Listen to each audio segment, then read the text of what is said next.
मेरा नाम है रजत और आज हम पढ़ेंगे पॉलिटी यानी राज्य व्यवस्था में सोर्स ऑफ कॉन्स्टिट्यूशन यानी कि संविधान के स्रोत। जब हमारे देश में संविधान बनाया गया तो उसके अलग अलग स्रोत हैं, मतलब अलग अलग देशों से उनको एक एक जो भी अच्छी अच्छी चीज़ें थी हमने उनको ली और अपने संविधान में उनको जोड़ दिया। और इस तरह से हमारा संविधान दुनिया का सबसे बड़ा रिटन कॉन्स्टिट्यूशन यानी कि लिखित संविधान बनता है। आइए शुरू करते हैं। सबसे पहले आता है ब्रिटेन यानी कि इंग्लैंड।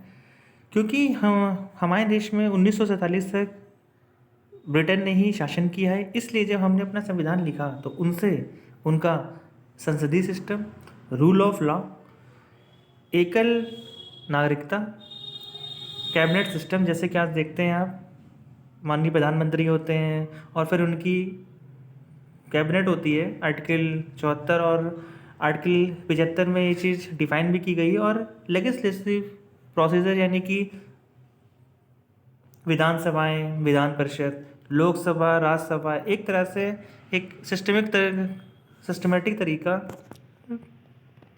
दो सदन का। आए आइए आगे चलते हैं। United state of America. United state of America से हमने लिए हैं फंडामेंटल राइट्स यानी कि मौलिक अधिकार।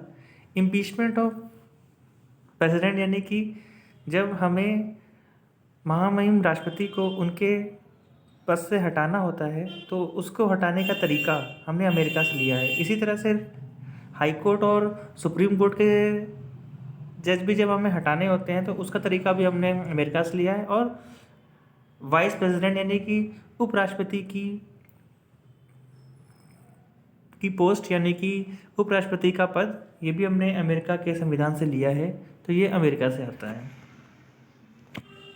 आयरलैंड से हमने लिया है directive principle of state policy यानी कि डीपीएसपी, जिसे हमारे संविधान का एक बहुत ही ज़रूरी हिस्सा माना गया है। राज्य के नीति निर्देशक तत्व इसे हिंदी में कहते हैं।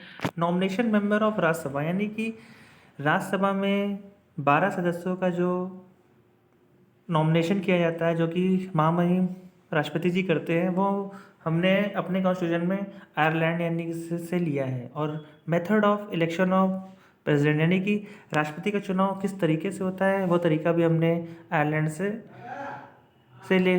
लिया है अपने संविधान में। ऑस्ट्रेलिया।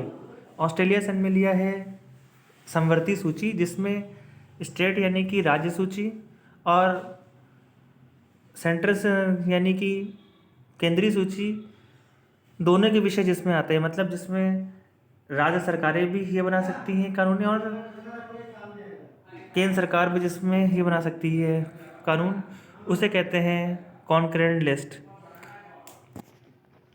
और हमने ऑस्ट्रेलिया से लिया है joint sitting of two house, मतलब जब लोकसभा और राज्यसभा एक साथ एक सदन में बैठते हैं तो उसे कहते हैं जॉइंट सीटिंग, और ये हमने ऑस्ट्रेलिया से लिया है। आइए आगे चलते हैं।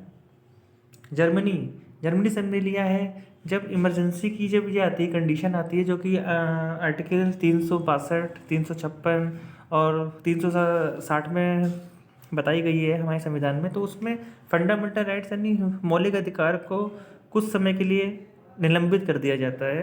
तो वो तरीका क्या होता है, उसका प्रोसीजर क्या होता है, ये हमने जर्मनी से लिया है अपने संविधान में। आइए आगे चलते हैं। रूस यानी रशिया से हमने लिए हैं फंडामेंटल ड्यूटीज़। याद रखिएगा ये ड्यूटीज़ हैं, राइट्स नहीं, क्योंकि फंडामेंटल राइट्स यानी मौलिक अधिकार हमने लिए हैं अमेरिका से। ये हैं मौलिक कर्तव्य हमने लिए हैं रूस से। और हमारे संविधान में ऐसा न्याय व्यवस्था हो जिसमें सामाजिक, आर्थिक और राजनीतिक तीनों तरह का विकास हो, ये विचार भी हमने रशिया से लिया है। आइए आगे चलते हैं।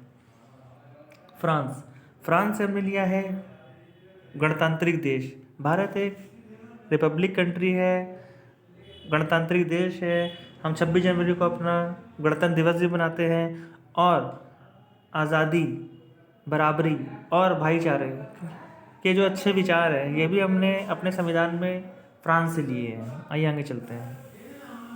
साउथ अफ्रीका यानी कि दक्षिण अफ्रीका से हमने लिया है जब हमें अपने संविधान में कोई संशोधन करना होता है तो वो संशोधन का तरीका क्या होता है, अमेंडमेंट ऑफ कॉन्स्टिट्यूशन। ये तरीका हमने साउथ अफ्रीका से लिया है। और election of member of Rajya Sabha, की राज्यसभा के जो मेंबर होते हैं हर राज्य से जैसे चुन के आते हैं, जैसे कि उत्तर प्रदेश से चुन के आते हैं 31 और दिल्ली से चुन के आते हैं 2। तो ये जो तरीका है ये भी हमने दक्षिण अफ्रीका से लिया है अपने संविधान में। तो दोस्तों, हमारा संविधान बहुत सी विशेषताओं से बना है, जिसमें अलग अलग देशों के बहुत से अच्छे अच्छे विशेष गुण शामिल किए गए हैं।